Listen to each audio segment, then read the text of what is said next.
cars in the tireless pursuit of automotive safety. At Volvo, safety's been first since 1927. We've saved millions of lives with the invention of the three-point seatbelt in 1959.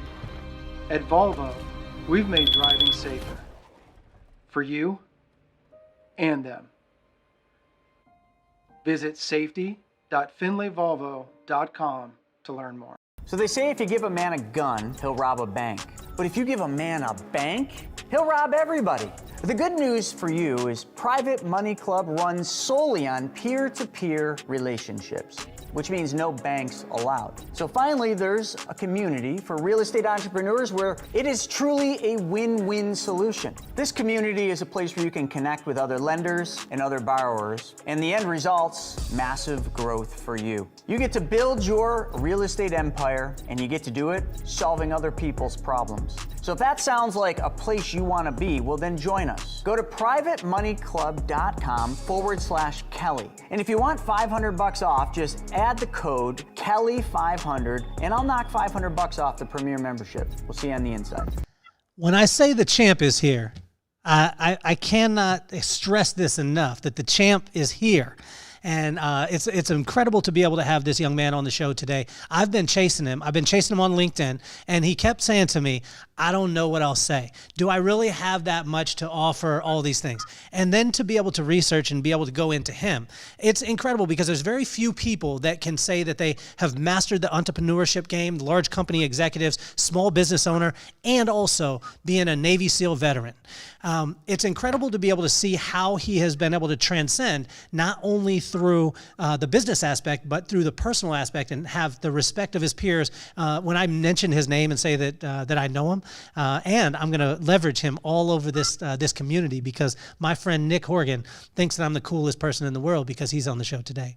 We're going to be talking about three major things today, which Jeff will get into, but resilience, grit, and hardiness. Which when he explained this in the bio, he sent me an email and just kind of explained some of the things.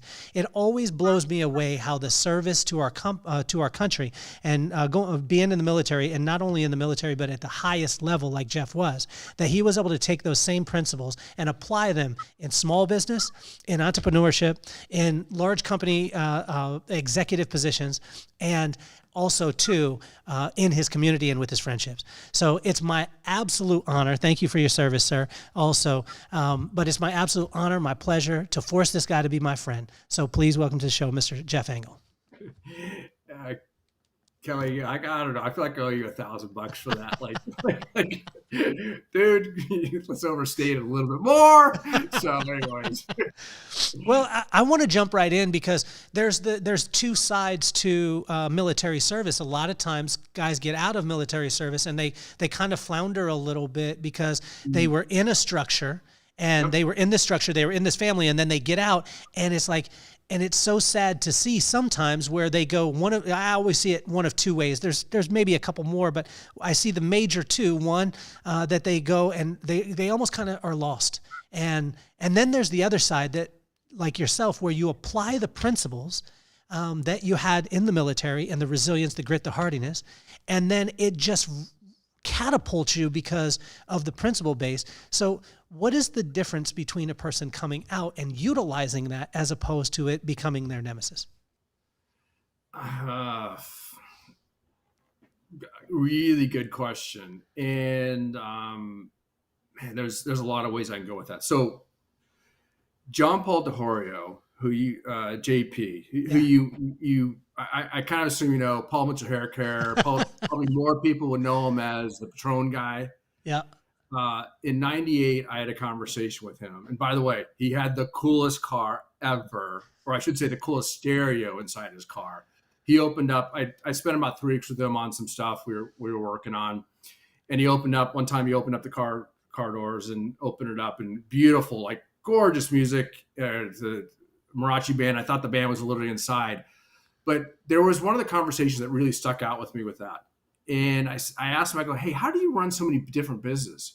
And he goes, you got to learn the language. If you learn the language, you can transfer it. And so at the time I was doing this, I was getting my MBA, and he really validated why I was getting my MBA, because I don't know if the MBA really made me any smarter, but what it did is it taught me the language. And so it was taking that. So, and I became an MBA with an emphasis in supply chain. And then from that, IBM was hiring people to be supply chain folks. And so because I learned the language, I could go speak that language of a supply chain person at IBM. So once I spoke the language, then I could apply all the lessons I've learned from being in the military, from McRaven or Harwood or others. So it was the transition of being able to actually put myself in. So someone like IBM said, "Oh, you speak our language. We can talk to you." And that's probably the biggest thing is I think that for the people that are having a hard time transition, you've got to find a niche, learn the language, because otherwise, if you don't, you're just kind of brought in as a trophy. Like, oh, I have this Navy SEAL. And then you're kind of like, now what? And so I actually see that as an issue. And I'm actually starting something with San Diego State, which has a hospitality program, very early stage, which is a program to help special operations men and women transition to the hospitality space. And so they go through a program, the folks, the spec ops go through a program called the Honor Foundation. They'll go through also through the hospitality program at San Diego State, and they'll learn the language. And it's really kind of pass on lessons that JP taught me. And I learned that going into getting my MBA, which was really to learn the language of what helped me transition to be able to speak the language and then go forward from that. So all these lessons are learned. I'm trying to get back to the community, the spec ops community of like, hey, and then give and fill a hospitality need, because hospitality is in desperate need of people. So how do you make the connection point? I mean, I wouldn't say the transition from special forces into hospitality. How did you make that connection? Because for me, when I'm thinking about it, you're in special ops. It's not like you're doing hospitality in another country. I mean, you're going in for an initiative and you're knocking that out. What's the correlation between the two? Actually, you're doing a lot of hospitality overseas. A big portion of being a spec ops guy or is you're working with the indigenous folks. Oh, wow. You're going in there and you're trying to convince them to grow wheat instead of poppy seeds. Like, tell me how that works, because the financial margins, the financials are completely supportive of grow poppy seeds, of grow poppies. So it's so you have this. So you need to convince them, and you can't convince anyone. You can't make anyone do anything if it's not in their best interest or something that they see value in. So there's a ton. So everyone talks about, or everyone thinks about the image of doing a ship assault or swimming up underneath the ship and planting lipids on it, or climbing up the side of a ship at night, or direct action such as a Bin Laden raid.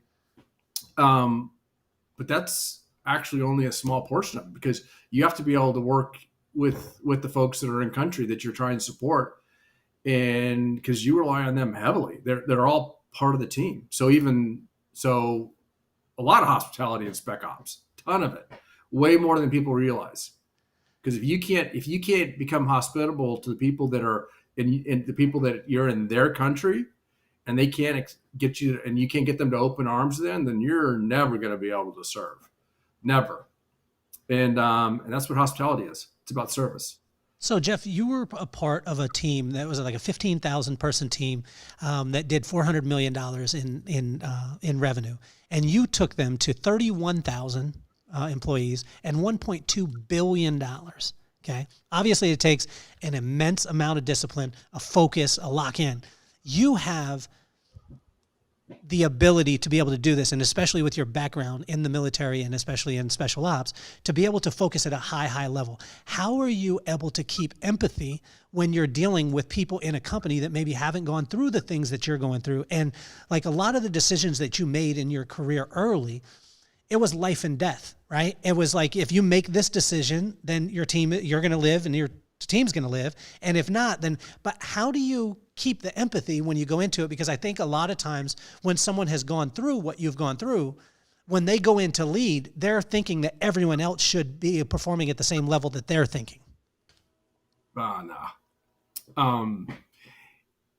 All you can ask for is for them to do the best job. And while at that company, by the way, so at that company, there was a ton of people, but it wasn't life or death immediately, but it was about putting food on the table for them. Because if they didn't have food on the table, then their life all of a sudden became more miserable than, not that it was miserable before, but you put them into extreme hardship. And so, like, one of the things that naturally resonated with me when we learned this when I was going through buds was officers would always eat last.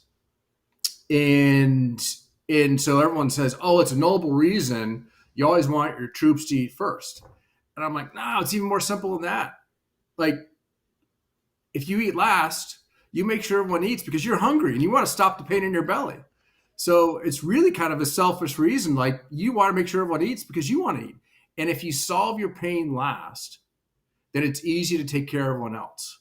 Because when we were on the boats or on these things, there was always a guy standing watch. And so you need to make sure that they were served and they ate. Because if you ate before them, good chance you're going to forget about them. But if you make sure that everyone's eaten and then you can eat, then okay, great, because I like to eat. And so it was just something that really resonated. And so a couple of years later, Admiral McRaven was my boss, who you may or may not remember him, but he was the guy. He was a 4-star admiral who led the Bin Laden raid. And there's lots of things behind him, but he was very instrumental in helping me understand about taking care of the troops and all that stuff. And so, and really, troops is not the right word, but it's really, we're nothing without our teams. Like, nothing. Our teams are everything. So, and Location Tech is a prime example of that. So, like, I'm nothing without them. So I think we had a very interesting, quick conversation before we started recording about you're the CEO of Location Tech Inc. And I said to you, CEO to me has a different meaning than Chief Executive Officer. It's commitment eliminates options.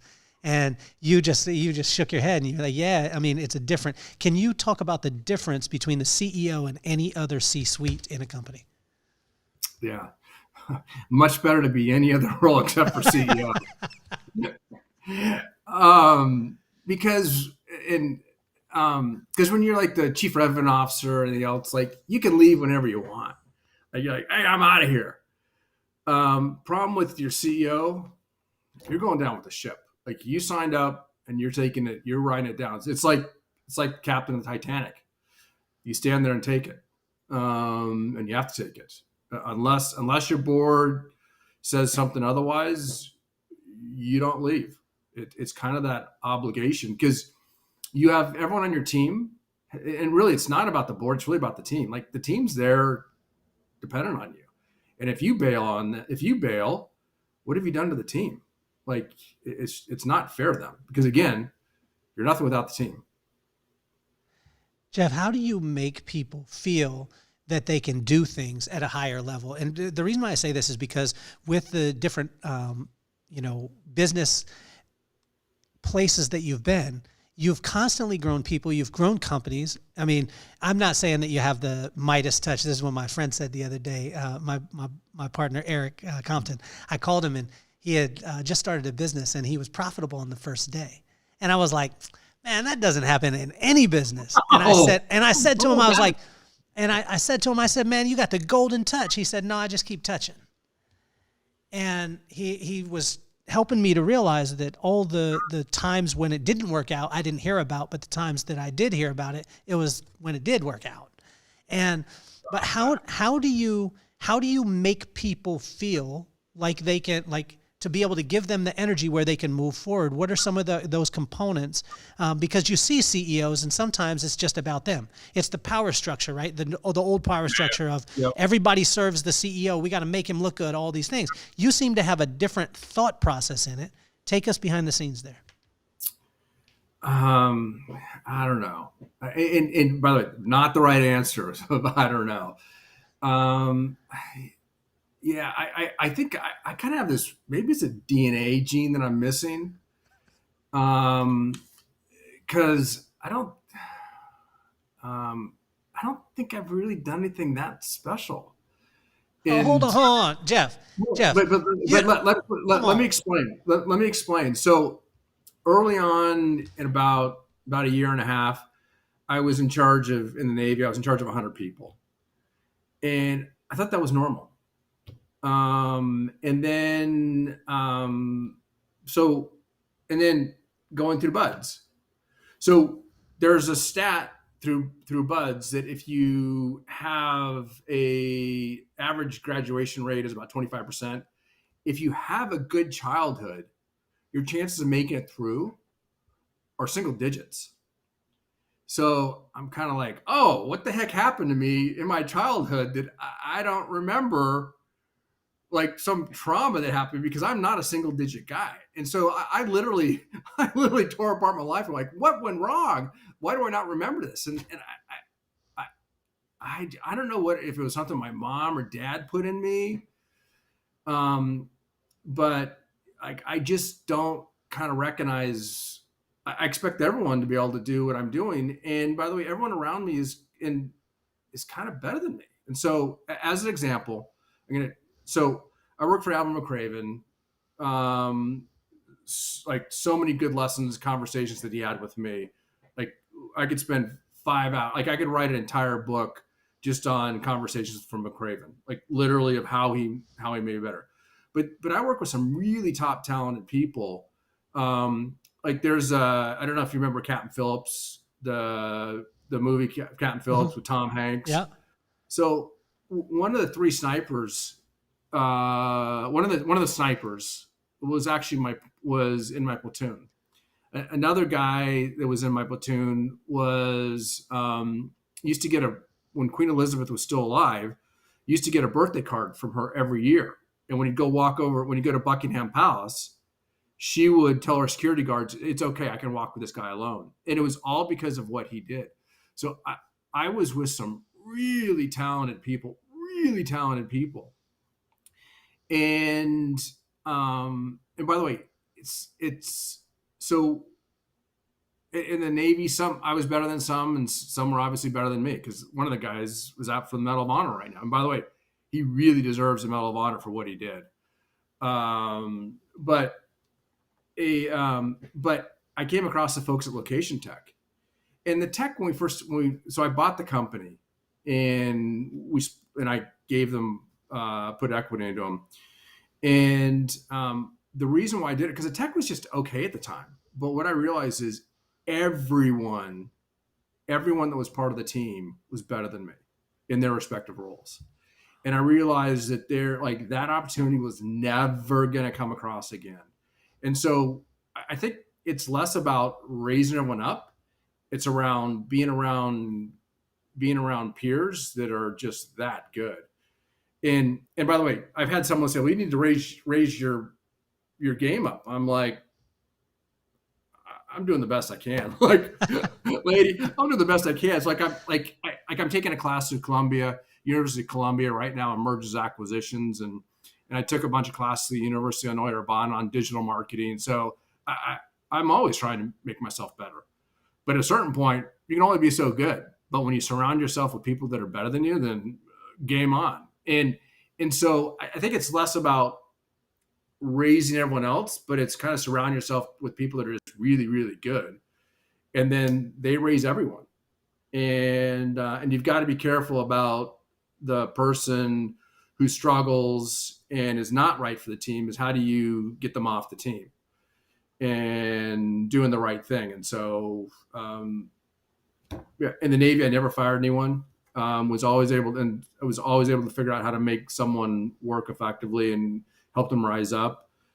And so that was actually one of the things I had to struggle with when I first got out of the Navy, is how do you let people go when they're not the right fit? But it's really around getting people in the right fit, having everyone raise the boat. And it's really not, again, it's not so much about the leader. It's about helping them unleash them. It's how do you find overachievers that are underestimated and bundle them together? Because that's really what the team at Location Tech is.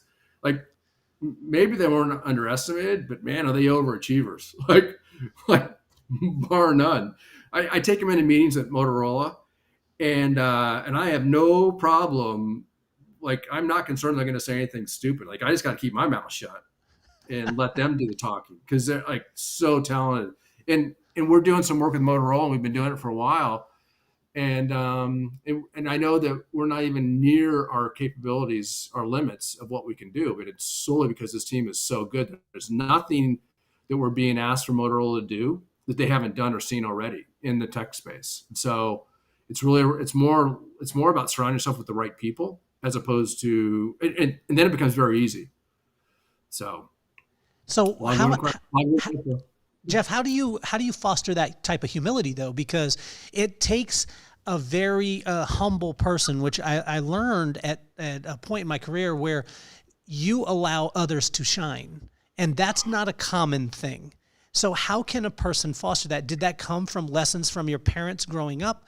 Well, I mean, where did that come from? Because a lot of times people, when they're in the midst of greatness, and people are amazing around them, they have the tendency to either want to, rise to the top and show all those people, or they kind of back out of it because they don't feel as comfortable, but you just let people shine. Like, how can we foster that? Yeah, I don't know. My mom used to say something. So early on, by the way, I swam as a kid, and I hated it. And so I ended up, when I was like 7 years old, I was riding my bike, and back then I was riding, and I was like, Mom, I don't want to swim anymore. This thing sucks. She goes, great, no problem. But you have to do something for summertime. So either you swim or you go to school. And I was like, I'm going to take the least painful route. Like, I can swim for an hour and a half or 2 hours, or I can go to school for 3 hours. I'm taking the less painful one. And so it's really around taking the least painful. So I ended up continuing to swim, again, hating it. I ended up being ranked nationally. Like when I was 12, I was ranked number 1 in the nation. And then when I was 14, I was ranked again. But I was also exposed to like Pablo Morales and some others. And they were just amazing athletes. And so there's always someone better than you. Like, be careful when you start thinking you're the cat's meow, because you're going to get smacked pretty quickly by someone else. And so I ended up being good enough that it helped me get into college, but I stopped being able to perform at that level. Like, I was no longer ranked number 1 in the nation. And so being top is fleeting. Like, you're not going to be number 1 forever. And then if you're not humble while you're there, man, people are going to love to step on you when you come back up. So, but I think my mom used to always say is, I don't know how you handle the pressure on that stuff. And I was like, what is it? And it kind of goes back to the DNA gene that I think I'm missing. Like, when I was leading 100 people, I thought that was normal. Like, swimming fast, I thought that was normal. Like, it just happened to be, I happened to find the spot where I could skew, but everyone has a talent they could skew in. It just happened to me. I just happened to find mine. So everyone has a talent. So, I got to be careful what you start telling people you're so great at, because other people are just as great at other things. It just happens to be not where you are at that moment. Did you have a humbling experience? Because what it sounds like is maybe you did, or I'm reading into this, but a lot of times we run up against something, and then we learn our lesson, and then we go. Did you learn a lesson, or were you just that humble? Because you seem like, I want you to go back, and here in a bit, Jeff, I'm going to have you go back and listen to this, because you're like, I'm not that special of a guy. And then you just listed off that at 12 years old, you were number 1 in the nation in swimming. And then you're in special ops. And then you've been able to succeed at entrepreneurship, which there's very few people, very, very, very few people that could do that. And then as a large business, as a large company executive, and then as a small business owner. And now as you say, kind of, hey, just pass the potatoes. I saw this tech company and I went ahead and bought it because I saw it underperforming, and I saw the level in it. I mean, I want you to listen to that, and then I want you to listen to the rest of the stuff that you said. But was there a humbling experience for you, or are you just a superhero? School. Okay. By the way, I think I owe you another $1,000 for that summary. No, school. Like, I was horrible in school. Like, I really struggled in school. Really struggled. And part of it was my eyes and my brain didn't work together. So actually, I failed kindergarten. Like, so how do you fail kindergarten? Like, so I went to kindergarten, and then I went to junior primary, and then I went to first grade. Like, and then I first grade, and then I did second and third grade together. And I remember a school teacher, one of my teachers goes, like, she asked, calling me, she's like, "What's a noun?" And I was like, "I don't know." She's like, "How do you not know what a noun is?" And obviously, person, place, or thing. I just want to show off I do know what it is. But I was like, I didn't know what it was. So school was very humbling for me. Like, it was horrible. Like I felt like the dumbest box of rocks in the room. Like, it was horrible. And I ended up becoming the shop king. Like, I took 5 years of wood shop and took a year of automotive and year of metals. Like, oh, I could run any shop tool around. And so somehow I ended up in the Naval Academy. So I think I was, and I don't know, like, trust me, I had a lot of people telling me it was not very good. Like, when I had a letter recommend, I'd get a letter of recommendation. So after high school, I went to prep school for a bit. And I went back to one of my teachers. And I said, "Hey, I need a letter of recommendation for the Naval Academy." He's like, "You?" I'm like, "Yeah, me." And so again, I think that DNA gene didn't quite kick in that I was here, that everyone was telling me, "Yeah, you're not good enough."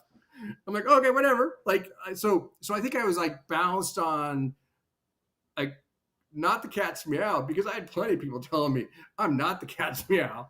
So I really struggled with education, really struggled. And it was only later in life that I really figured out how to learn. And so, like, I really like online courses now, because, like, I'm taking this mergers and acquisition class through Columbia, and I watched the video, and then I'll rewind a couple of times and say, "Oh, what was that word that she said?" And so I guess, if anything, I'm that example of that. You don't have to do great in school. You just got to keep plugging away and figure out your learning style. Like, you can't stop learning. So the humbling experience, school. 16 years, humbled. Jeff, I want to talk about this word resilience, because it was one of the things that you gave me the definition for, but it's something that, there's the resilience, there's the grit and the hardiness. And for you, this has been kind of a foundation of the things that, not only the things that you do, but the person that you are. And I want to compliment that. But let's start off with resilience. Like, help us to understand what resilience means to you. Yeah, just getting back up. Simply just get back up. Don't need a big definition. Get back up. So, what about hardiness? What about hardiness? Now, when I hear this word, it's not something that people use a lot, and I don't hear it used in business. So when I heard that word, I loved it. Words for me, they mean so much, because looking at the actual definitions, like when we look at the definition, we understand the definition of the word, because there's a lot of times in our society, whether it be in business or in life, a lot of times we're using words and we don't actually understand the gravity of the meaning of the word. So let's go into that hardiness part. Yeah, I think about, like, when he first said hardiness, the first thing I think of is literally me leaning into the wind with my back leg back bracing, my front leg bent, and the wind is just, or whatever, is just hitting me hard.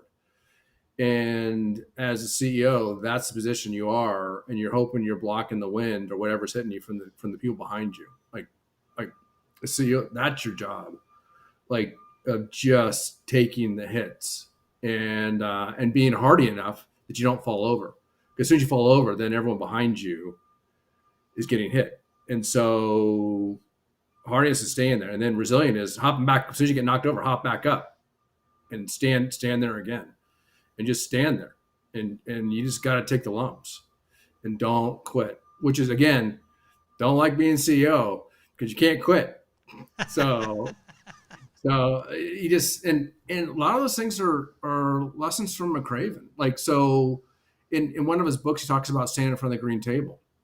Green table military is like when you're in trouble and you basically have all the senior leadership there and they're asking you why something happened. And there was a couple things that McRaven did that helped, or he sank a boat. Like, who the heck does that?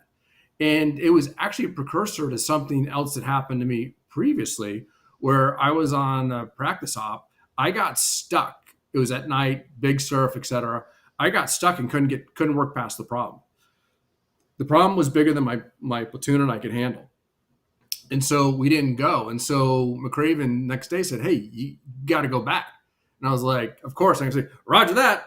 All right, sir, I'm going back." In my mind, I'm like, "Oh gosh, this sucks." And because it was going back from a night op to going during the day, like to go back and practice. Anyways, so that, make a long story short, ended up not working. Then McRaven went back like a couple months later, same conditions on a bigger boat, and then did it, and the boat sank. And people were like, "Oh, well, don't you feel vindicated?" I was like, "How can you say that, guys? Like, no, because McRaven worked the problem further than I did and proved, well, it doesn't work. The equipment we had didn't work, which then led to a breakthrough of using different equipment to solve the problem, and a different way to solve the problem. Because it was not a human issue of being hardy. It was about the equipment that you had to get you through it. And so things were revamped because of that. And so McRaven had the courage to be able to stand in front of it, to knowing that he was a good chance he was going to stand in front of the green table. Obviously, he didn't think the boat was going to sink, but he pushed it so hard that it did. And so, I mean, just having the courage to stand up there. And so, I mean, I hadn't talked to McRaven for a long time. And then I saw him a couple months ago, and he's actually the keynote at the hospitality show in 2 weeks in Vegas. And I'm part of that presentation. It's again, man, it's not about me being on the stage with him for the first part. It's just humbly being able to share a quick blurb of how he helped make me better. Like everyone else said, "Oh yeah, you did the right thing by not going." I was like, "Well, so what? How do we get past that?" And McRaven showed me how to break through, like on so many levels. Like there's a whole, again, that's probably 2 chapters on that one, but I'm deeply grateful for him and others that I worked with. So Jeff, how do you know when to quit then? Because this is one thing that my brother brought to my attention. This was a couple years ago, and he told me that my superpower was also the thing that was going to get me hurt. And I said, "Well, explain this to me." And he said, we were raised by my pop, and not my mom and pop, but my pop was like you get in the arena, you don't quit. You lock he called it a pit bull mentality. You lock your jaws onto it until you either rip off the limb or the person kills you, right? And so these were things that I did in different areas in my life. And my brother was telling me, he's like, sometimes you stay in the ring too long and take too much of a beating before you know when to throw in the towel.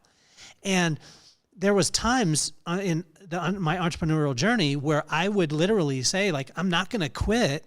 I've got to see this thing through. But the best thing for me to do at that time was to quit. And when he told me this story, he helped me to realize that he was like, "Do you know that the largest percentage of boxers who die in the ring are Mexican fighters?"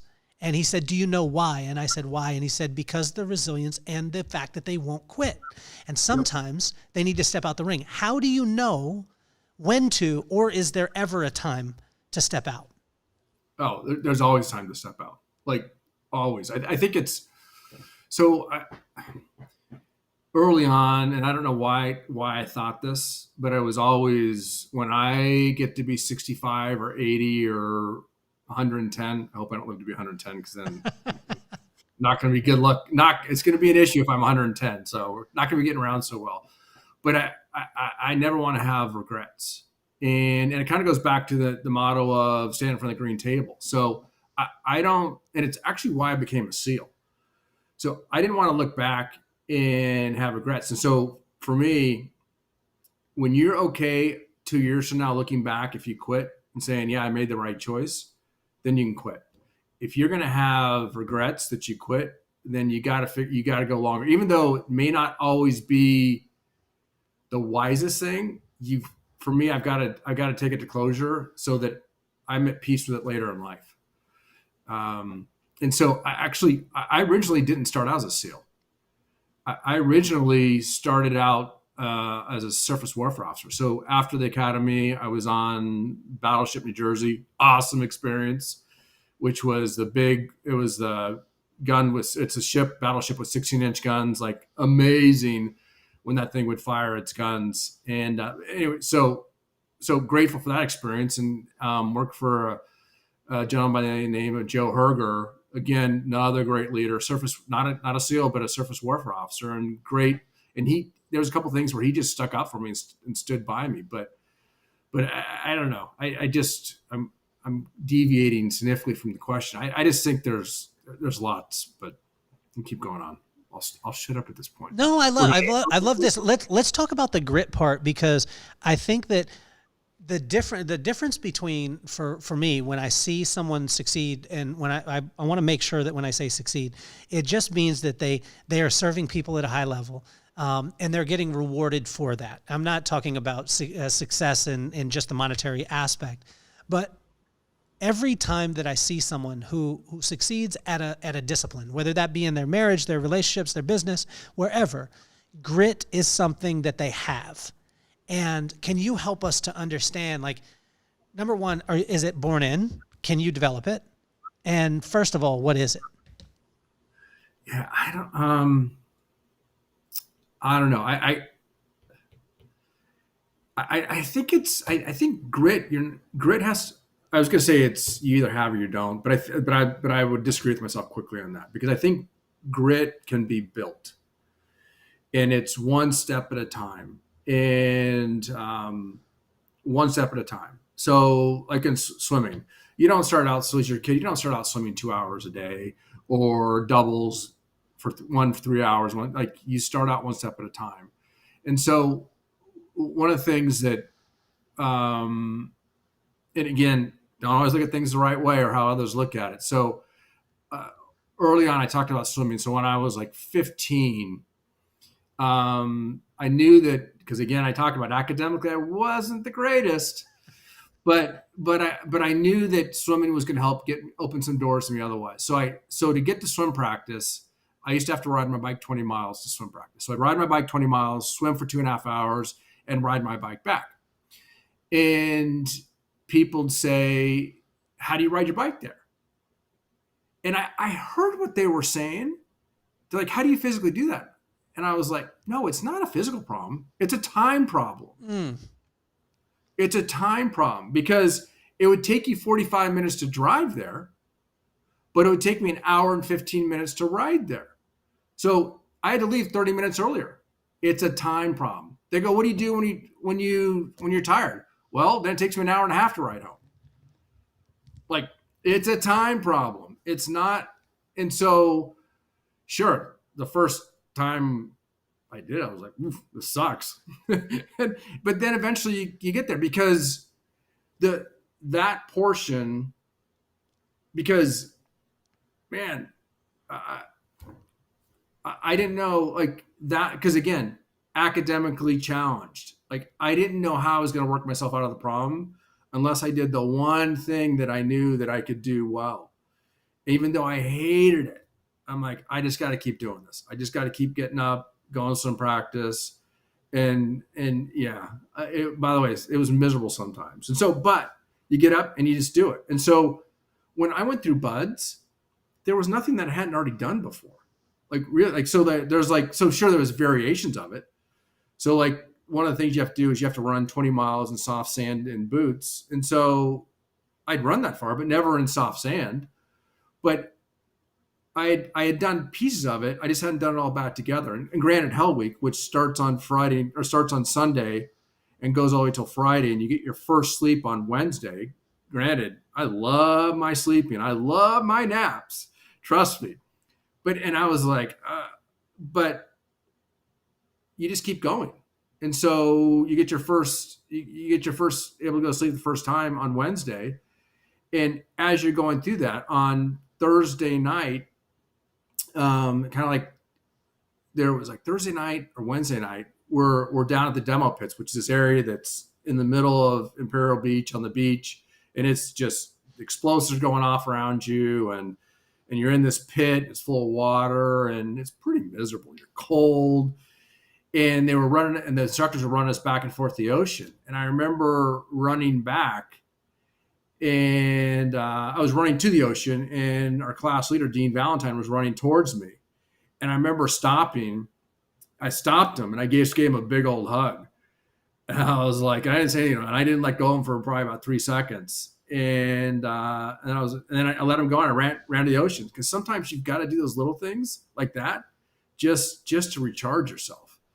So it's find those things. And by the way, you're going through buds like that, like, I don't know, how manly is that when you're all gritty, all this stuff, to give another man a hug? And I was like, man, it's what I needed.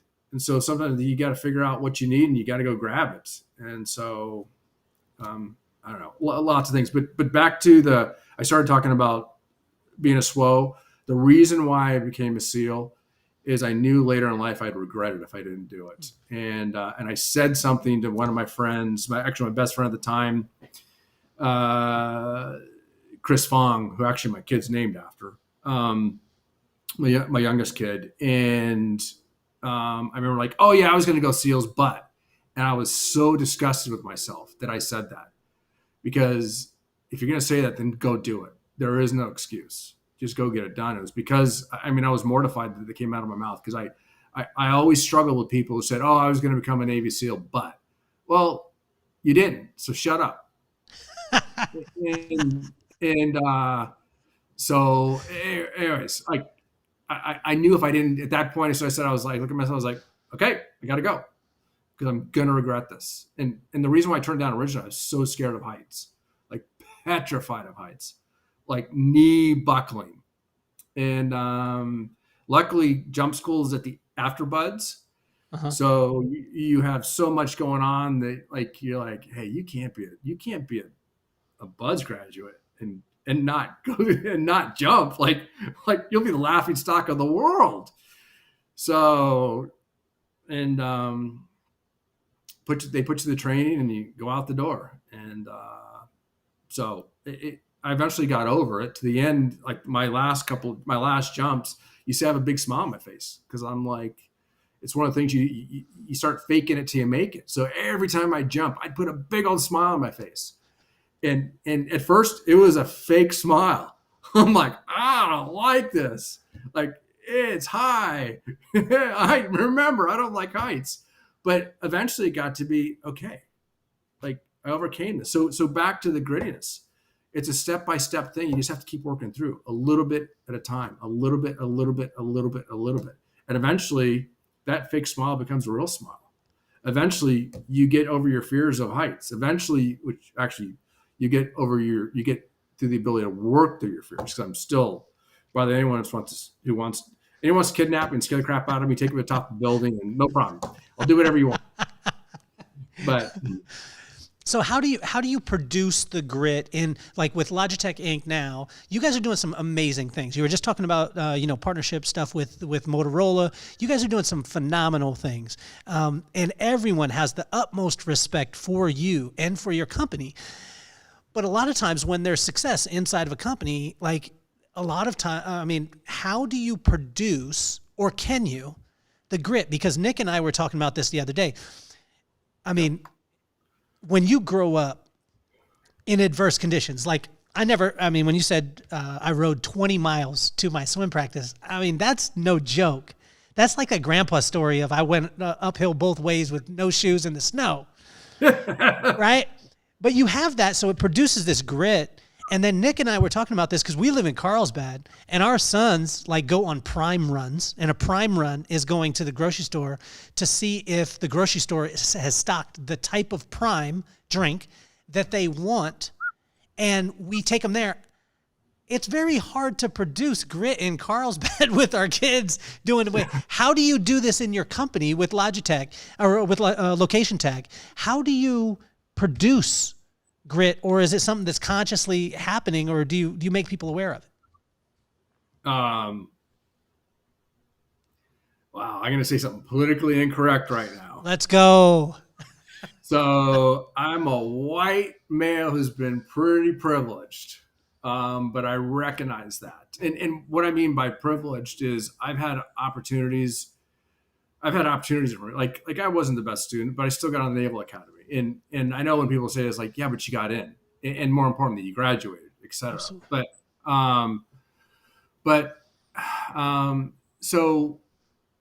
the people on my team have been through just as much adversity as I have. So I don't want to get into too much of their background, but like they've been through some adversity, and they're not white males. So there was an incident at a car charger. I don't have an electric car. One of them does, and I was sitting in the back seat, and both of them were in the front seat, and one of them hopped out to start charging. And this guy came up to him and said, "Hey, I was waiting," and he kind of barked at him, and I'm like, and I'm usually pretty calm, but the hair on the back of my neck went up, and I was like, "Hey, what the hell, dude?" Like, and then the guy came back in the car, and I was like, because he calmed down, like, "Oh, I'm sorry," like this, all this stuff, and I was like, "Are you kidding me?" Like, and I said, I almost got out of the car, like to say, like, that's not appropriate. And both of them said, "Yeah, it's kind of the way our life is. Like, we can't." And I'm like, "Yeah, it's not right." So, like, because of those things of not having a different life and having to work with things. And by the way, they like a couple of them didn't grow up in the United States, which I think in the United States we have a better life than others. And so all of them have their own adversity stories, and they're just smart. They think at a higher level and super talented, and they're the definition of resilient. Like they are just, and men and women, all different ethnic backgrounds. But what they have is they're just overachievers that are underestimated. And we started talking about this earlier. Like, they actually get mad at me. They're starting to get mad at me because I always talk about how great they are. And they're like, "Jeff, no one cares. No one cares that we were at Qualcomm. No one cares that we were part of the division that some were sold off Nokia and they launched handsets. No one cares that we've done everything that we've seen, so we're not seeing any problems, that we haven't solved these problems that we're coming across now. Like no one cares. Like, what they care about is you being a Navy SEAL." And I'm like, "Yeah, but that's not what matters. What really matters is what you guys are doing. Because sure, I can go knock down doors. I can go start the conversations, but it's the product that stands, is what you build." And so going back to the resilient things, like everyone's had adversity. It's helping them foster up. But you're right. Our kids in Southern California, our kids in general, like, they've probably not had a tough enough life. So another superpower that you glazed over. I love this because as you speak, Jeff, it's like you expose different superpowers that you have. And I've never met anyone with as many superpowers as what you have, man. Most of us get 3,000. Most of us get like one superpower. You know what I'm saying? Like, but with you said something earlier that you were able to spot. Like, when you looked at Location Tech, you were able to spot the fact that it was underperforming and that there was an opportunity there. And this is one of the This is a superpower in entrepreneurship because like most people can't spot that. How were you able to spot it? How were you able to lock into it? And then what did you do to be able to help the company to grow at the rate that you have? Yeah. So I actually had been working with the company previously. Okay. And so most of the companies I'll usually work on the inside because this company I was brought in to help them go to market. And this is, by the way, and then they had the CEO transition. The CEO transitioned out. And they asked me to be CEO, and again, I was like, I do not want to be CEO of this thing. This thing is a dead dog on life support, like getting CPR so it looks like it's alive. Like I did not want to touch this thing.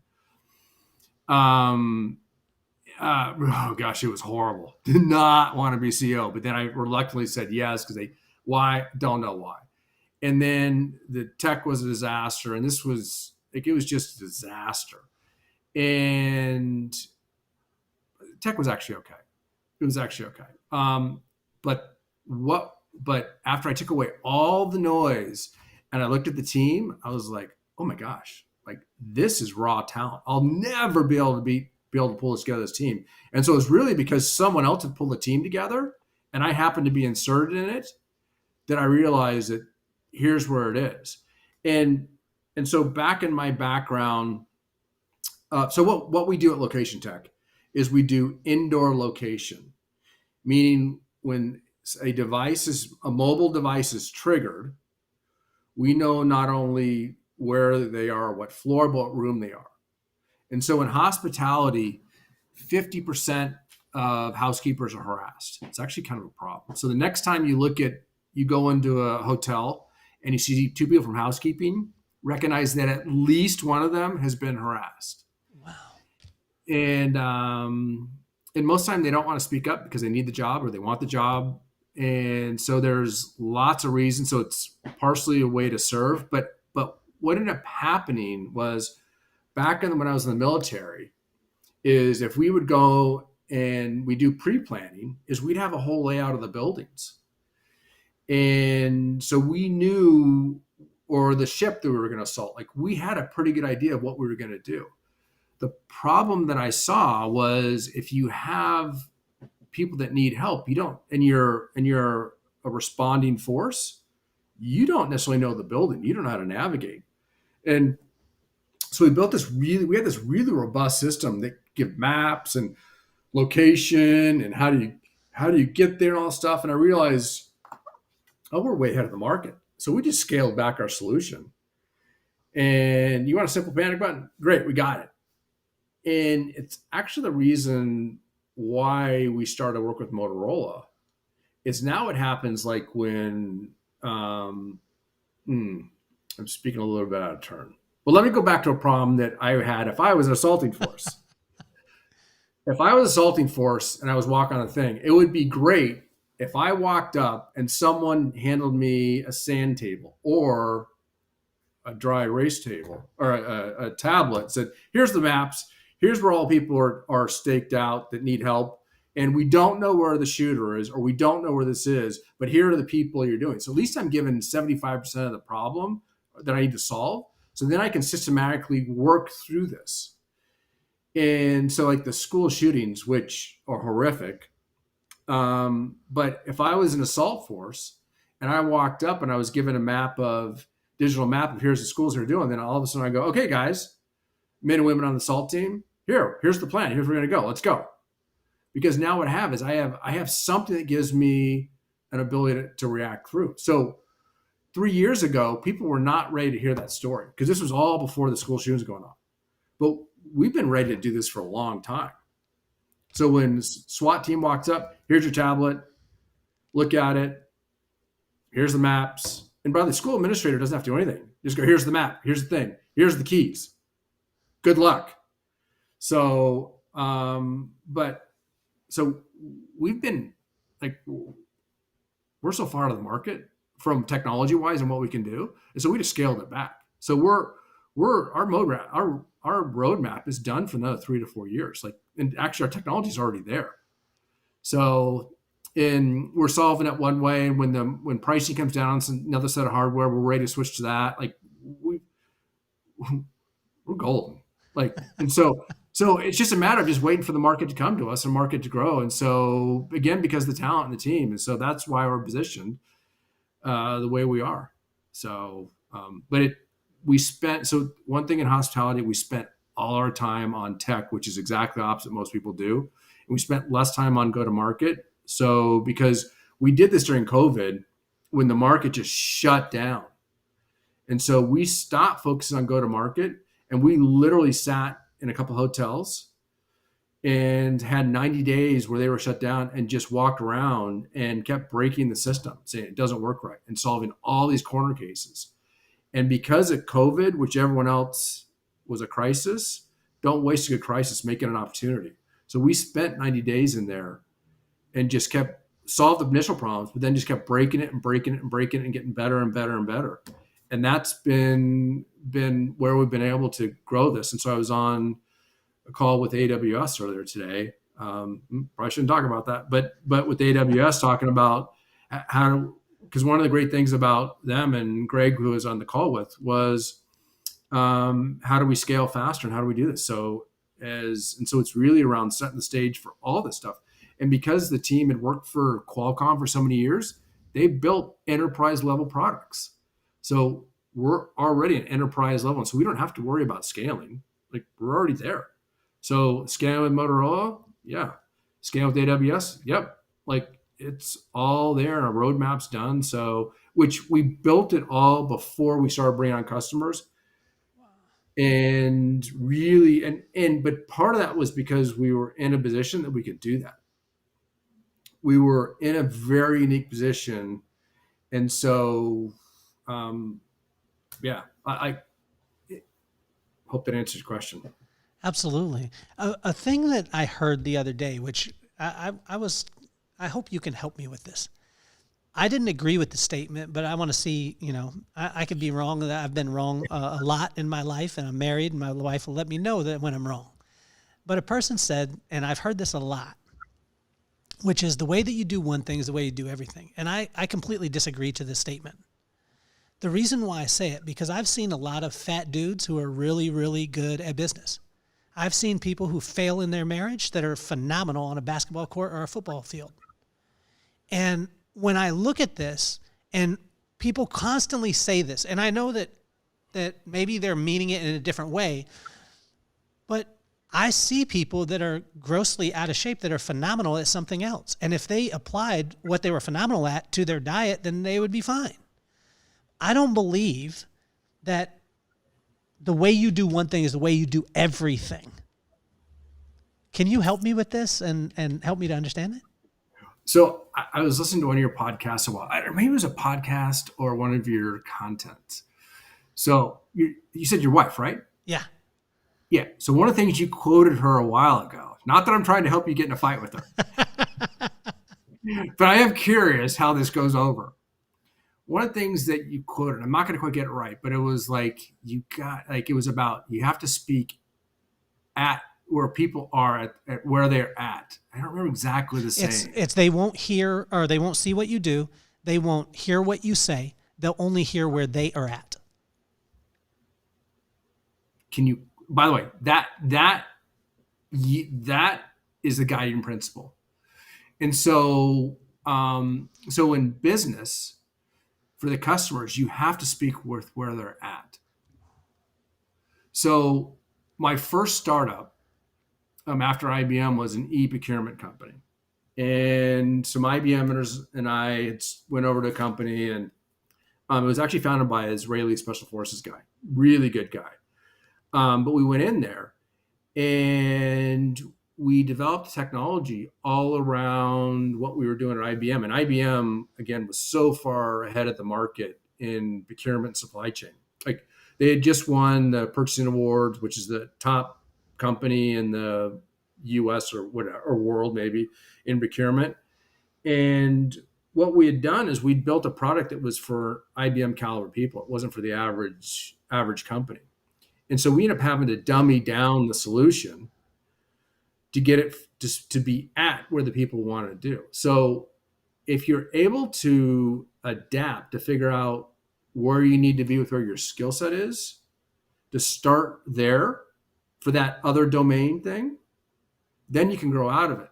But if you don't level up to where you are, so like you talk about, you may be able to perform really well here, but if you're not able to, and you're down here, but you can't go this way across, you've got to figure out how to come down to this level and then start going up.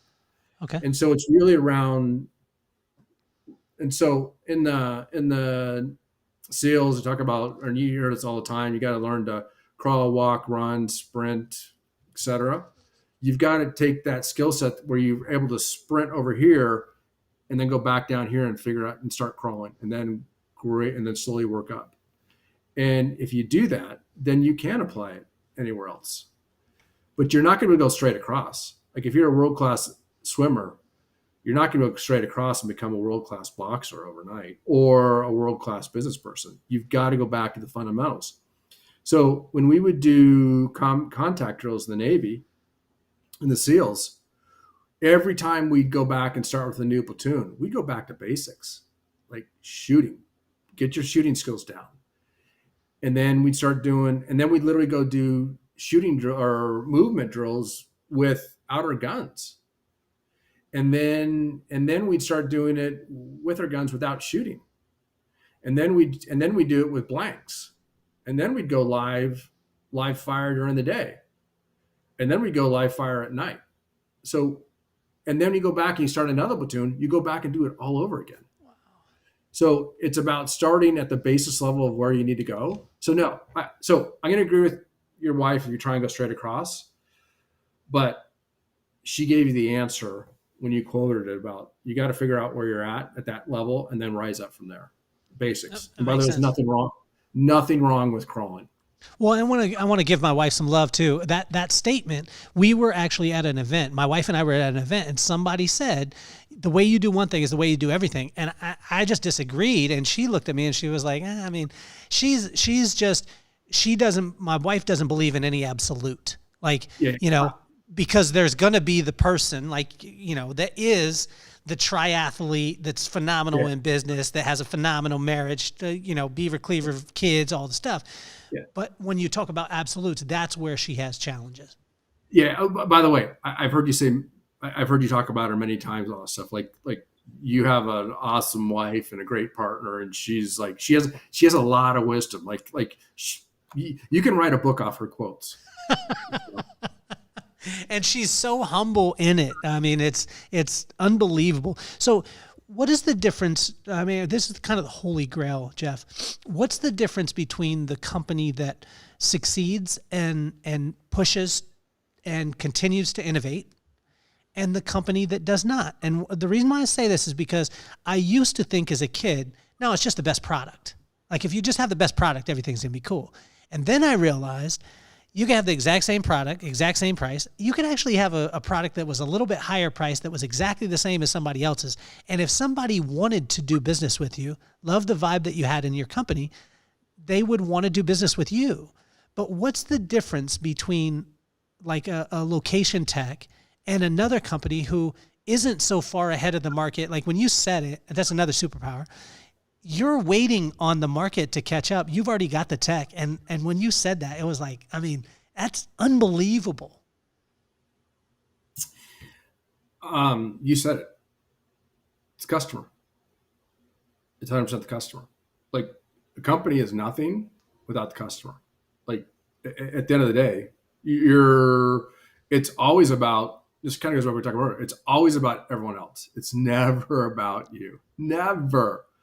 So it's about the team and to build the product and that the customer wants and figuring out the position of where you need to be for the customer. Because so I've been drinking this drink, Zoa, love it, but it's the Rock is product, and I want to go strangle the Rock because here's this great product which has been struggling in Costco, and I'm like, I want to go talk to, by the way, Zoa, if you're out there hear this, come talk to me.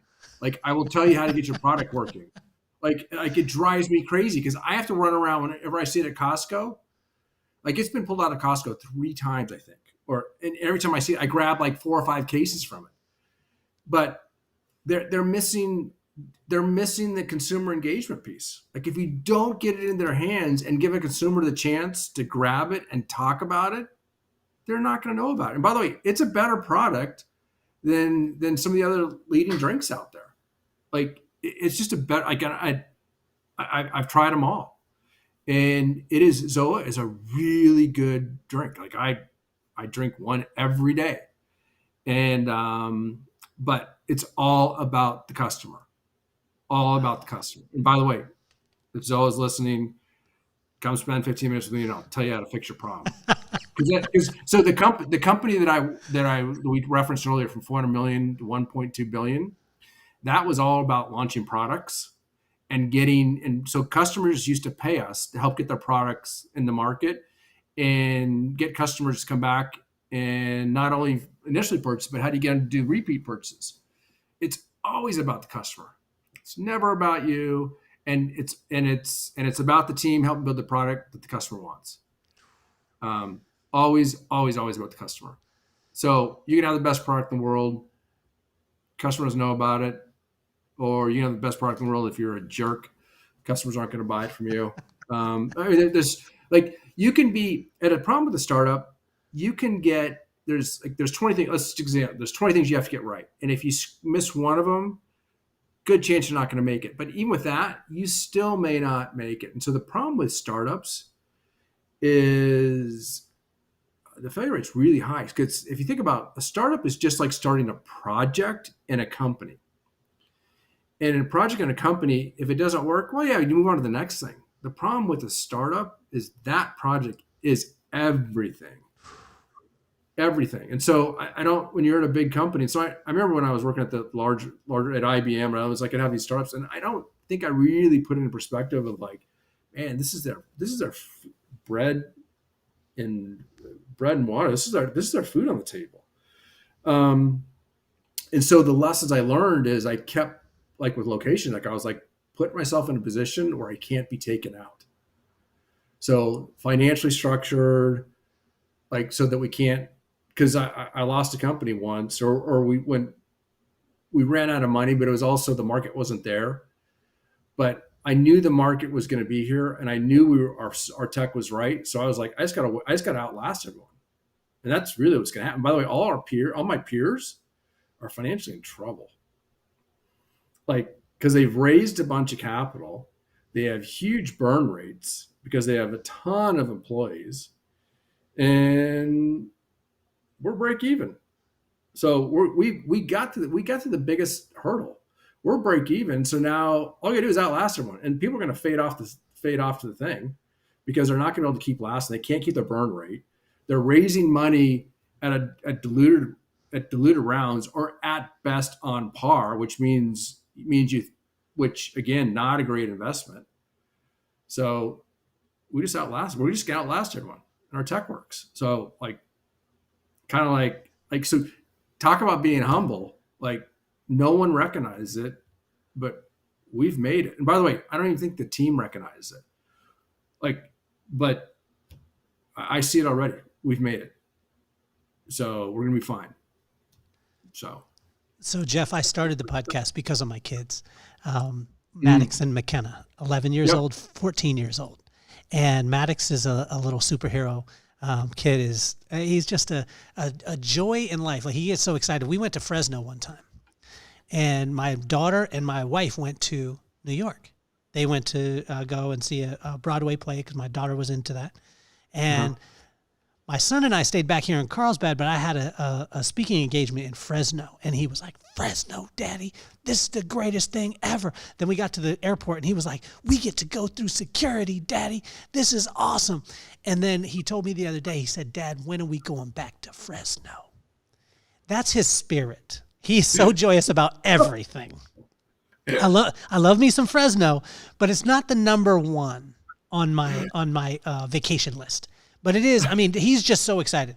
So I started because of him and because of McKenna, who has the most sarcastic personality, has the biggest heart. This girl is unbelievable, wise beyond her years. And I wanted to take iconic people like you and show that my kids that there was no idols in life, that we didn't need to worship people, that we looked at a Jeff Engel who has a million superpowers, but he still has a phenomenal attitude. He's super humble, and he just works his butt off.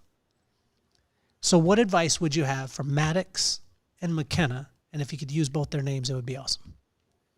Yeah. So I love that you brought your kids up, Maddox and McKenna. So love that. I have fallen in love with people that I thought were these great images, and I put them on a pedestal. And I've come to find out, not the people I wanted to worship or love. And so I think it's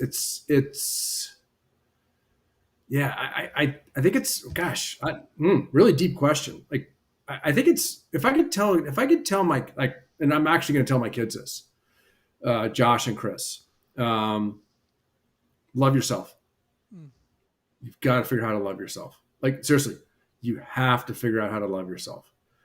Because no one else, like, don't count on anyone else loving you.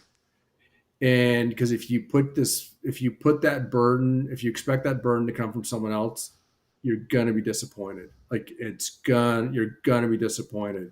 And by the way, I'm only coming to that reality in the last couple of years, maybe the last couple of weeks. So that you've got to figure out how to, and so just do the best. And so live your life so you don't have regrets later in life. And if you make a mistake, then okay. Like, in hindsight, it's easy in hindsight 2020 that you made a mistake, but man, don't put people on a pedestal. So I ran into Channing Tatum once, Magic Mike. And it was funny. It was a SEAL reunion. And by the way, SEAL reunions are a complete disaster in some respects, because like, and by the way, it's not what you think. Like, the guys are broken, they all hearing aids. They're just, but by the way, best time ever. Like, just genuine, like, because you've all been through buds, you all have this certain level of kinship and respect, etc. And it was funny because there were men and women there, and like the guys at the time, Spec War was all men. Still is. SEALs are still all men because females have not made it through yet. Eventually they will. But, and by the way, they'll serve a great purpose. So in the Spec War community, but so it's funny because like the guy was like, I'm not going to talk to Channing Tatum, and all the women were like, oh, I'm going to go talk to Channing Tatum. And so it's funny. I walk up there, we're checking in, and the women at the check-in table go, oh, do you know Channing Tatum's in the bathroom? And I look over, and they're all porta potties, because like we're in the middle of this dirt parking lot, like typical SEAL team fashion. Like, we can't afford a place that's nice, so it's literally this pop-up tent with porta potties. And they're like, oh yeah, he's coming out of the porta potty, and I'm like, oh, that's not very cool. And so I ended up walking up to him later on.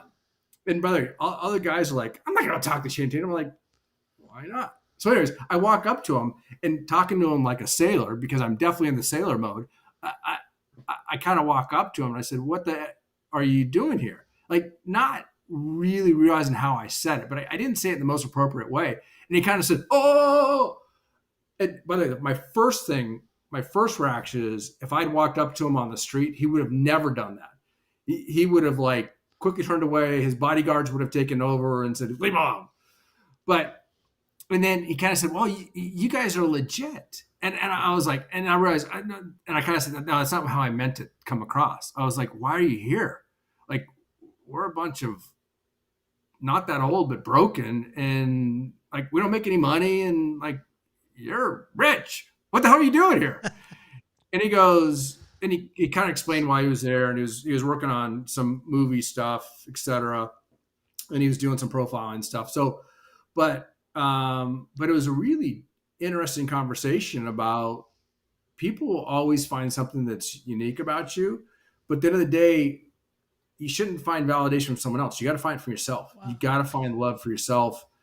And so the wisdom for Maddox and McKenna is how do you love yourself, and how do you find those things that make you joyous, and how do you find peace? So when you're 75 or 80, you're at peace with what you've done. You're not going to get it perfect, but just be at peace. And so, by the way, love Maddox for that. He's enthusiastic about going someplace that would not be my first choice.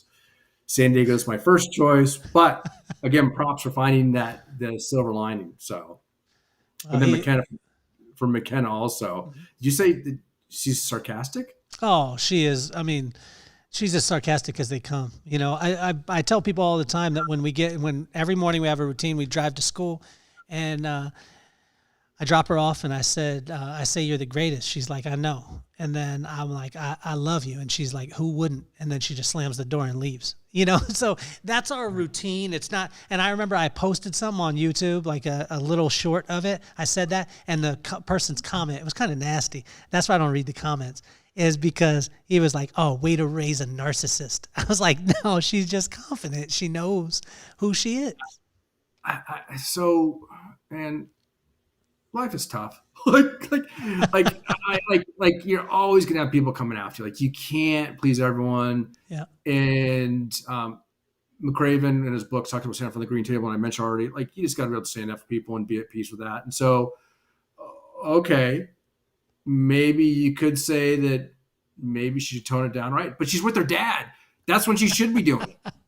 Like she should be doing that, because she needs to figure out how to have that voice to be able to push through everything. You can't be subservient to everyone's words. And so we talked about grittiness and all that stuff earlier.